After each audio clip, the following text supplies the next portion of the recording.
ভূমিকা ছাড়াই আজকে আমাদের এই শিক্ষক মিটিংয়ে সবাইকে অভিনন্দন জানাচ্ছি।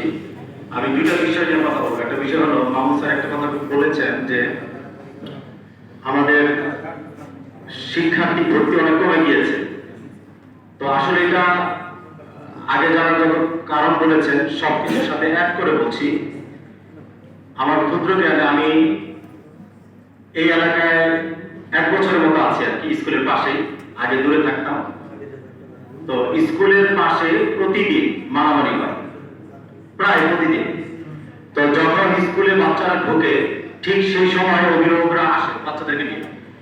তো বেশিরভাগ অভিভাবক এই মারামারি দেখে আতঙ্কিত হয়ে গিয়েছে, যে আতঙ্কের কারণে এই পড়াশোনাটা বা ভর্তি মণিপুর স্কুলে কমে গিয়েছে। এটা আমার ধারণা আর কি।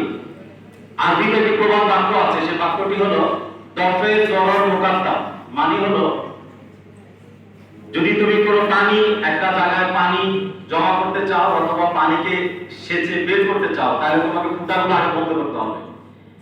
কারণ পানি যদি ঢুকতেই থাকে তাহলে তুমি যতই পানি ওখানে বের করো ঢুকবে, আর যদি পানি বের করতে চাও পানি ঢুকতেই থাকবে, বের শেষ করতে পারবে না। তো আমরা আসলে লেখাপড়া মণিপুর স্কুলে যথেষ্ট আলহামদুলিল্লাহ করাই করতে বাধ্য। ক্লাস ফর্মের শিক্ষার্থী যাই আছে যাই হোক না কেন, আমরা যতটুকু পড়াই অতটুকু পড়ানোর পরে অভিভাবকরা সচেতন, কম বেশি বাসায় পড়ায়, কোচিংয়ে পড়ে। তো আমার মনে হয় প্রশাসনে যারা এখন দায়িত্ব পালন করছেন, যদি আগামী 1 মাসের মধ্যে আমরা এই মারামারি বিশৃঙ্খলা ক্লাসরুম থেকে ক্লাসরুমের বাহিরে এইটাকে যদি আমরা বন্ধ করতে পারি, তাহলেই একমাত্র স্কুলের কাঠামো সোজা হয়ে দাঁড়াবে এবং মানুষের মধ্যে ভালো ইমেজ তৈরি হবে। এটা আমি মনে করি। আমার প্রস্তাব হলো এটা আমরা কিভাবে করতে পারি। যেহেতু আমি বলবো, যেহেতু আমাদের স্যার বললেন, একটা তথ্য দিলেন যে 15 জনের মতো ক্লাস টিচার হবে না, তাহলে ওনারা কিন্তু 15 জন শিক্ষক কিন্তু প্রতিদিনই প্রথম দুটো পদে ফাঁকা আছে। তো আমরা এই 15 জন শিক্ষককে বা শিক্ষিকাদের একটা টিম তৈরি করে দিয়ে আমরা কাজে লাগাতে পারি। কি কাজে লাগাতে পারি? সেটা হলো আমরা স্কুলে, এটা রদবদল হতে পারে, যোগ্য ব্যক্তির ক্লাস আছে, ক্লাসটা একটু রদবদল করে দিতে পারি। এভাবে সমন্বয় করে একটা টিম গঠন করা যদি যায়, যে টিম প্রতিদিন স্কুলে মারামারি বিশৃঙ্খলা রোধে কি করণীয়, কিভাবে এদেরকে বোঝানো যায়, কিভাবে এদেরকে কাউন্সেলিং করা যায়, কিভাবে ভালো পথে ফিরে আনা যায়, মারামারি কেন হয়, এটা সমস্যার সমাধান কথাগুলো তাদের শোনা যায়, তাহলে মারামারি বন্ধ হবে।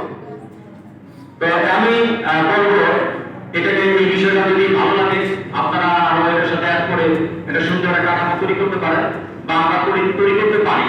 তো আমাদের স্কুলে এই বছর যদি আমরা আমাদের ভর্তি টার্গেট ফিল আপ করতে নাও পারি, তবে আমি 100% গ্যারান্টি দিচ্ছি আগামী বছর আমরা এটা জায়গা দিতে পারবো না। শিক্ষার্থীর কোন ফ্লোরে জায়গা দিতে পারবো না। ভর্তি তারা ভুলবে, মণিপুর স্কুল আগের মতো যখন যেরকম সিট ছিল না তারপরে ভর্তি করতে হতো, এই অবস্থা ফিরে আসবে। শুধু এই জিনিসটা যদি আমরা কাজ করি। আচ্ছা, এর একটা বিষয়। 2 নম্বর বিষয় হলো, আরেকটা কথা বলেছেন যে উদ্ভাসে মানুষ ভর্তি হয় কিভাবে।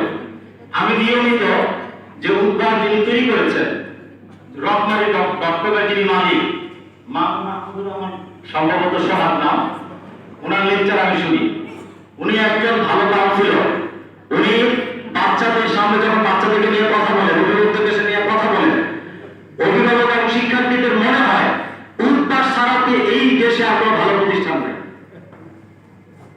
শুধু উদ্ভাস নয়, আগামীকাল ওনার মণিপুর স্কুলে নিয়ে আসেন, আগামীকালকে XYZ একটা ভাঙাচোরা প্রতিষ্ঠানে নিয়ে যান, উনি ওই প্রতিষ্ঠানের লোকদের সাথে কথা বলবে যে আমাদের প্রতিষ্ঠানে বাচ্চা ভর্তি করা, দেখবো ওই প্রতিষ্ঠান চমৎকার হয়ে যাবে।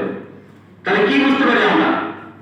আসলে লেখাপড়া এগুলো সব ঠিক আছে, প্রতিষ্ঠানে সেই আসলে এগুলো গুরুত্বপূর্ণ বিষয় না। গুরুত্বপূর্ণ বিষয় হলো শৃঙ্খলা। আপনি মারামারি হানাহানি যদি বন্ধ করতে না পারেন, তাহলে আপনি কি পড়াশোনা, আমরা কিভাবে পড়াশোনা করাবো?